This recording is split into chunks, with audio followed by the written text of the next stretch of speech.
नाम पद्धति। नाम पद्धति में हम देखेंगे जीवों का कैसे नामकरण होता है, लेकिन उसके पहले हमें ये जानना है कि जीवों के वर्गीकृत नाम की क्या आवश्यकता है। और जब हम जीवों के नामकरण का बात करेंगे तो हमें कैरोलस लिनियस के बारे में भी जानना पड़ता है। 1707 से 1778 इनका जीवन काल है। कैरोलस लिनियस कर्लबर्न लिनी भी नाम से जाने जाते हैं। इनका जन्म स्वीडन में हुआ था।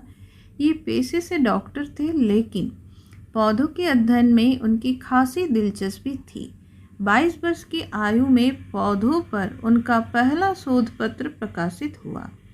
एक धनी अधिकारी के यहाँ नौकरी करते हुए उन्होंने अपने मालिक के बगीचे में पौधों का विविधता का अध्ययन किया। इसके बाद उन्होंने सिस्टेमा नेचुरी नामक पुस्तक लिखी, जो आगे चलकर विभिन्न वर्गीकरण प्रणालियों का आधार बनी। इस विषय पर उनके 14 शोध पत्र भी प्रकाशित हुए।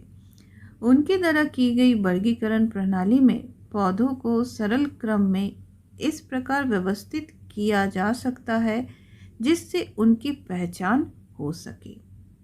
तो ये तो था कैरोलस लिनियस के बारे में। अब हम लोग एक क्रियाकलाप देखते हैं जिसमें हम निम्नलिखित जंतु और पौधों के नाम जितनी भाषाओं में संभव हो सके हम बताएंगे। ऐसे चीता, मोर, चींटी, नीम, कमल और आलू, इन लोगों का हर भाषा में अलग अलग नाम है और भिन्न भिन्न भाषाओं में भिन्न भिन्न नाम, अलग अलग नाम होने के चलते जब कोई भी वैज्ञानिक किसी जीव के बारे में बात करते हैं तो वो अपने भाषा के नाम से अगर बोलेंगे तो दूसरे देश के जो वैज्ञानिक हैं वो अपने नाम से बोलेंगे, तो सब जो है नहीं समझ पाएंगे कि वो एक ही जीव के बारे में बोल रहे हैं।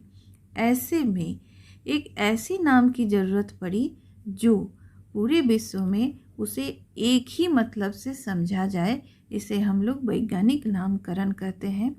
तो जब जीव विज्ञान में वैज्ञानिक नामकरण का बात आता है तो नाम पद्धति में हम लोग नाम लेते हैं दी नाम पद्धति का, यानी दी नाम पद्धति से ही नामकरण अब हम लोग कर रहे हैं। तो हम लोग आगे चल के देखते हैं दी नाम पद्धति क्या है और उसकी नियम क्या क्या है। दी नाम पद्धति कैरोलस लिनियस के द्वारा दिया गया दी नाम पद्धति, जिसे हम लोग बायनोमियल नोमेनक्लेचर भी कहते हैं, जो कैरोलस लिनियस के सिस्टेमा नेचुरा पुस्तक से हम जान पाते हैं। और 1730 से 1740 के बीच में उनका ये पद्धति जो है ये हमारे सामने आया। जैसा कि नाम से ही प्रतीत हो रहा है कि ये नामकरण का जो पद्धति है इसमें 2 शब्द होते हैं या 2 अंश होते हैं, इसीलिए इसे हम दी नाम पद्धति कहते हैं। इस दी नाम पद्धति के कुछ नियम होते हैं जो इस तरह से है।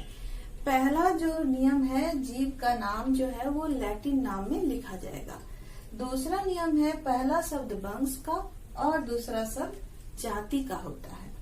तीसरा नियम है, नाम को तिरछे अक्षरों में या रेखांकित करके लिखा जाता है, यानी नाम अगर प्रिंटेड या मुद्रित है उस अवस्था में ये इटैलिक्स या तिरछी अक्षरों में लिखा जाता है, और नाम अगर हाथ से हम लिख रहे हैं तब वो रेखांकित करके लिखते हैं।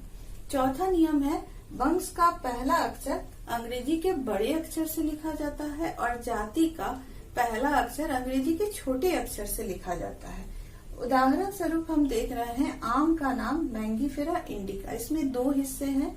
मैंगीफेरा वंश का नाम है, इंडिका जो है वो उसका जाति का नाम है। होमोसेपियंस मानव का वैज्ञानिक नाम है। दी नाम पद्धति से होमो जो है वो वंश है और सेपियंस जो है वो जाति है।